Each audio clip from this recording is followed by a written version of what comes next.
Assalamualaikum warahmatullahi wabarakatuh. Salam olahraga teman-teman semuanya, para penggemar sepak bola tanah air, para fan dan juga supporter timnas Indonesia. Bravo sepak bola Indonesia. Tim nasional U17 akhirnya seperti yang kita prediksikan sukses mencatatkan sejarah menuju ke Piala Dunia 2025 U17 di Qatar pada November nanti. Dan melalui jalur prestasi, itulah yang kita banggakan. Bukan karena jalur seperti kemarin di tahun 2020 kita ikut Piala Dunia U17 karena sebagai tuan rumah. Namun kali ini kita membuktikan kita bisa berprestasi, lolos langsung melalui kualifikasi, dan kita mengalahkan tim yang bukan sembarangan, yaitu Korea Selatan yang menjadi langganan Piala Dunia, dan juga Yaman juga bukanlah tim sembarangan. Tim ini juga sedang tumbuh di level U17, U20, mereka juga lolos ke Piala Asia. Jadi kita merasa bangga dengan pencapaian timnas U17 ini di bawah asuhan Coach Nova Arianto. Di pertandingan terakhir nanti pada tanggal 11 kita akan menghadapi tim Afghanistan yang dipastikan sudah tersingkir ya, karena sudah dikalahkan oleh Yaman dan juga sudah dikalahkan oleh Korea dengan skor 0-6. Sementara kita dipastikan menjadi juara grup di grup ini karena Korea Selatan dan juga Yaman meskipun mereka mendapatkan 6 poin nanti, namun secara head to head kita tetaplah unggul di antara kedua tim ini. Meskipun kita kalah beberapa gol pun kita tetap menjadi juara grup. Jadi semakin membanggakan timnas U17 ini ya. Semua pengamat mengatakan bahwasanya strateginya Coach Nova Arianto ini tidak terlepas dari peran Coach Sintayong, karena seperti kita ketahui Coach Nova Arianto ini sudah lama sekali menjadi asistennya pelatih Coach Sintayong. Jadi sedikit banyak ilmunya, strateginya tidak jauh-jauh dari strategi ala Sintayong. Ini terbukti kita mampu mengalahkan Korea dengan keulitan, dengan tactical defense, kita memberikan serangan balik.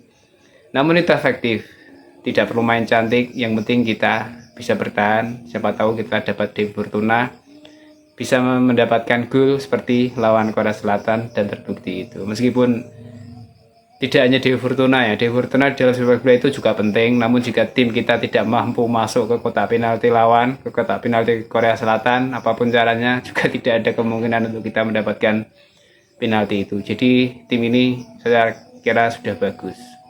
Dari segi taktikal, dari segi fisik, kayaknya kita mampu lah ya. Inilah tim yang saya rasa yang kita inginkan. Tidak terlalu banyak naturalisasi, meskipun naturalisasi juga bagus juga ya, karena mereka juga memiliki darah turun dari Indonesia, mereka berhak. Namun ini lebih membanggakan karena hanya Matthew Baker yang menjadi naturalisasi, semuanya full pemain dalam negeri, produk dalam negeri, mereka mampu.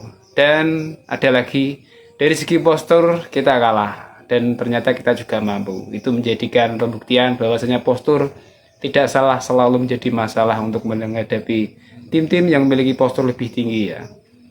Kita tahu sendiri Jepang di era tahun 98 saat mereka pertama kali lolos ke Piala Dunia 98 di Perancis. Saya ingat waktu itu Jepang posturnya kecil-kecil, namun mereka mampu paling tidak kebobolan banyak gol oleh Argentina dan lain-lain di babak fase grup meskipun mereka tidak lolos.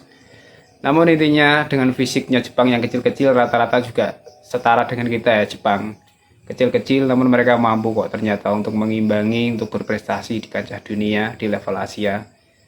Hanya mungkin di era-era ini fisiknya Jepang kayaknya juga sudah semakin di-upgrade ya. Mungkin ini karena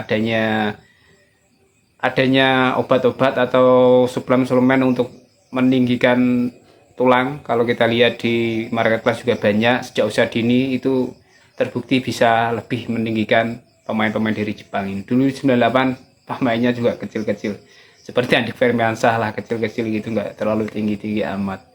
Jadi ini membuktikan bahwasanya postur yang tidak terlalu tinggi pun bisa mengalahkan tim-tim yang postur yang lebih tinggi seperti Yaman kemarin ya. Jadi tidak ada alasan untuk kita tidak berprestasi. Dan prestasi timnas Indonesia U17 ini menjadikan muka Asia Tenggara terselamatkan. Dan bisa dikatakan Indonesia menjadi satu-satunya tim Asia Tenggara yang sudah lolos ke Piala Dunia U17 ya, karena Thailand sudah tersingkir, mereka kalah 2 kali.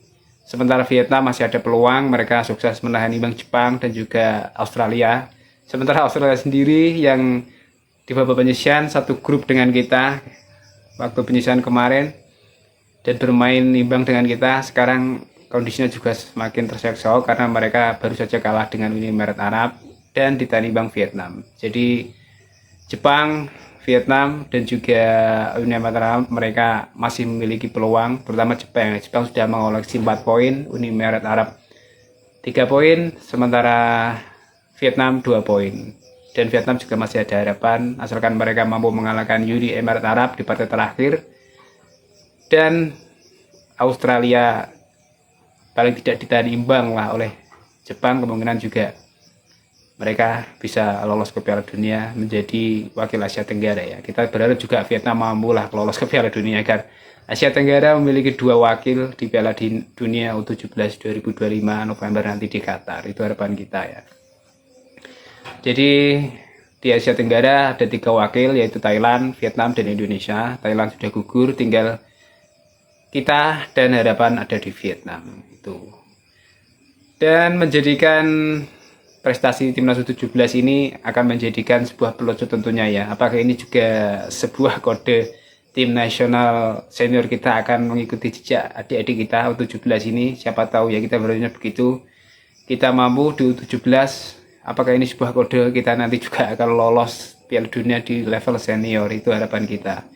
Dan tentunya itu akan menjadi pelcu juga tim nasional senior, dan juga tentunya akan menjadi beban mental para staf pelatih dari timnas senior. Kalau mereka gagal, mereka pastilah akan dicemooh.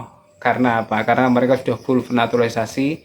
Sementara U17 mereka naturalisasi cuma 1, mereka bisa lolos ke Piala Dunia. Jadi ini akan menjadikan beban untuk Patrick Kluivert dan pengurusnya tentunya ya, dan juga para pemain.